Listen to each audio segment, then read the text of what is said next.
Dr. Sadat Anwar, President of Cosmic Science Society, with us. He is a very renowned personality in development and promotion of science culture in Pakistan. Dr. Sadat Anwar previously served concerts Islamabad, Quaid-e-Azam University and Punjab University, Lahore. Please put your hands together for Dr. Sadat Anwar.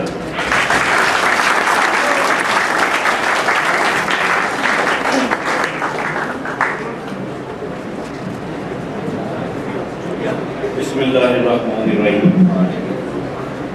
Moses, Director Afzal Haq Sahib, Dr. Lamran Maki Sahib, Dr. Sabi Anwar, Wasim Shamsi Sahib, Moses, faculty members اور طلباء اور طالبات، السلام علیکم۔ یہ قومی science society کی تاریخ میں آج کا دن خاص طور پر میرے لیے ایک بہت ہی خوشی بھرا دن ہے، ایک تاریخی دن ہے۔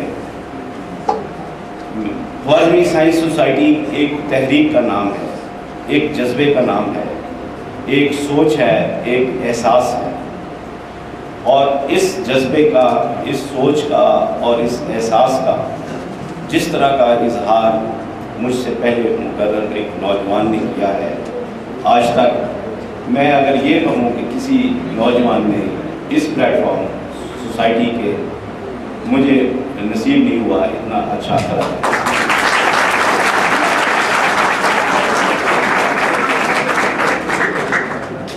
اس کی وجہ یہ ہے کہ یہی وہ جذبہ تھا، یہی وہ سوچ تھی جس کی بنیاد پہ قومی سائنس سوسائٹی کی بنیاد رکھی۔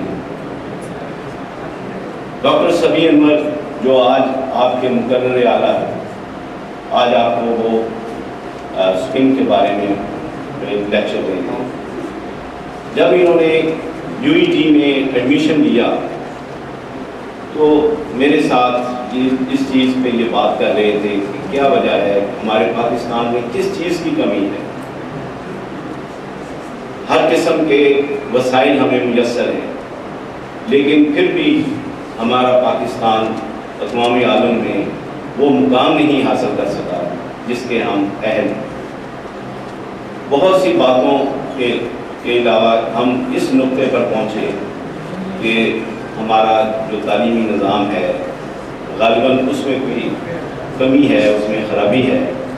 جو ہماری سائنس، یہاں پہ ہماری سائنس کمزور ہے، سائنس اپلائی نہیں ہو رہی، اور یہ اس وجہ سے نہیں اپلائی ہو رہی کہ غالباً سائنس میں جو ہمارے کانسیپٹس ہیں وہ یونیورسٹی میں ہمارے درسگاہوں میں وہ کلیئر نہیں ہوتے۔ اس سوچ کو لے کے یہ خیال پیدا ہوا کہ جس طرح ادبی شخصیات ادبی مجالس جو ہیں وہ برپا کر دیتی ہیں، مل کے ایک دوسرے کو اپنے افسانے سنا لیتی ہیں، اپنے اشعار سناتے ہیں، کیوں نہ ہم ایک سائنس کلب بنائیں جس میں جو اہل لوگ ہیں، جو اس میں ان کو ادراک حاصل ہے، ان سے استفادہ، ان کو لا کے ان سے لیکچر بنوائیں، ان سے ہم کنورسیشن کریں، وہ اپنے ہمارے کانسیپٹ جو ہیں وہ یہ تو بات یہاں سے شروع ہوئی۔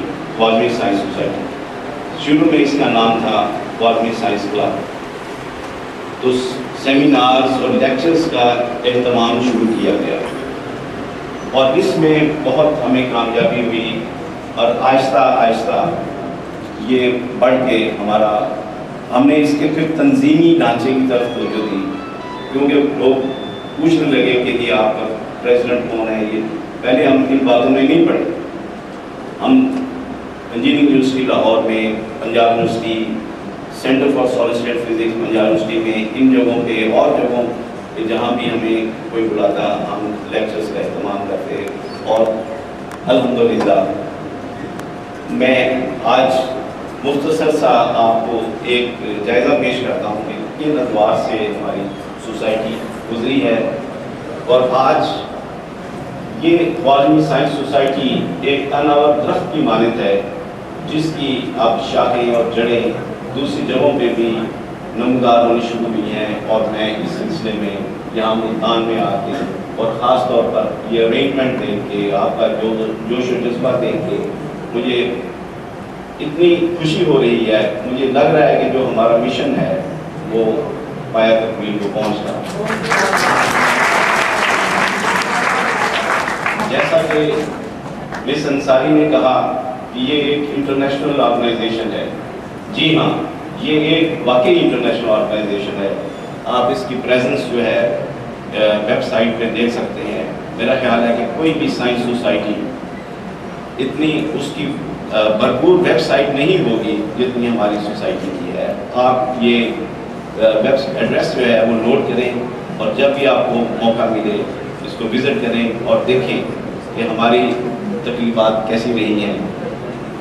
ہم نے جیسے آپ کو کہا کہ شروع میں لیکچر سے شروع ہوئے، لیکن اس کے بعد تقریباً ہر ڈسپلن میں ہم نے لیکچرز کا اہتمام کیا اور مختلف قسم کی ایکٹیویٹیز کی. صرف لیکچرز یا سیمینارز تک محدود نہیں رہے. ہم نے ورک شاپس کا اہتمام کیا. ہم نے وزٹس اور تقریباً سائنس کے ریلیٹڈ تمام جو فیلڈس ہیں ان کا احاطہ کیا. یہاں پہ یہ ایک چارٹ ہے، میں تقریباً 2006 میں یہ میں نے کہیں پریزنٹ کیا تھا. اس سے آپ اندازہ کر سکتے ہیں کہ فزکس میں یہ آپ کے کمپیوٹر سائنس اور انجینئرنگ میں سب سے زیادہ جو سیمینارز وغیرہ ارینج کیے گئے ہیں. مٹیریل سائنس میں کوئی بھی ایسا ہے، بیولوجی میں، اسٹرانومی میں بے شمار تقریبات، اور الحمدللہ اب تک ہم کہہ سکتے ہیں کہ 180 سے زیادہ تقریبات کا اہتمام ہم کرتے ہیں. ہم اس چیز کا خیال رکھتے ہیں کہ دنیا میں جو بھی پیش رفت ہو رہی ہیں سائنس کی دنیا میں، اس کے بارے میں معلومات ہمارے نوجوانوں تک پہنچیں. اس کی ایک مثال میں آپ کو دے رہا ہوں کہ 2000 میں جب ہیومن جینوم پروجیکٹ کمپلیٹ ہوا تو ہم نے اس کے بارے میں ایک سیریز آف لیکچرز ایکسپرٹس سے کروائے، اور یہ اس کی ایک جھلک ہے. جب بھی ہم کوئی سیمینار ارینج کرتے ہیں اس کے لیے پوسٹر کرتے ہیں، ڈیزائن کرتے ہیں، اور پھر اس کے جو ایکسپرٹس ہیں ان کی خدمات حاصل کر کے یہ علم جو ہے وہ نوجوانوں تک پہنچاتے ہیں. 98 میں پاکستان نے اپنی کھوئی ہوئی عظمت جو ہے وہ دوبارہ حاصل کی نیوکلیئر دھماکہ کر. آپ کو یاد ہے کہ 26 مئی کو 1998 کو یہ دھماکہ ہوا. ہماری سوسائٹی نے سب سے پہلے جو ایٹمی سائنسدان ہیں ان کو خراج تحسین پیش کرنے کے لیے ایک عوامی سمپوزیم کا اہتمام کیا. یہ عوامی سمپوزیم الامرا ہال میں لاہور میں یہ ارینج کیا گیا، جس میں ملک کے جو چیدہ نیوکلیئر سائنٹسٹ تھے. اس میں آپ دیکھ رہے ہیں ڈاکٹر سمر مبارک مان دیکھ رہے ہیں، ڈاکٹر خلیل قریشی ہیں، ڈاکٹر مسعود ہیں، ڈاکٹر منصور بیگ ہیں. یہ وہ لوگ ہیں جن کو آپ نہیں جانتے، لیکن یہی وہ لوگ ہیں جنہوں نے آپ کے لیے ایٹم بم بنایا. آپ غالباً ڈاکٹر ایک خان کے نام سے واقف ہیں. ان کی بھی کنٹریبیوشن ہے، لیکن وہ بھی اس ٹیم کا ایک حصہ تھے. سب کا اپنا اپنا حصہ ہے. تو ان سائنٹسٹ نے عوام کے سامنے آ کے اپنی جو جدوجہد کی داستان سنائی. یہ اعزاز بھی ہماری سوسائٹی کو حاصل ہوا.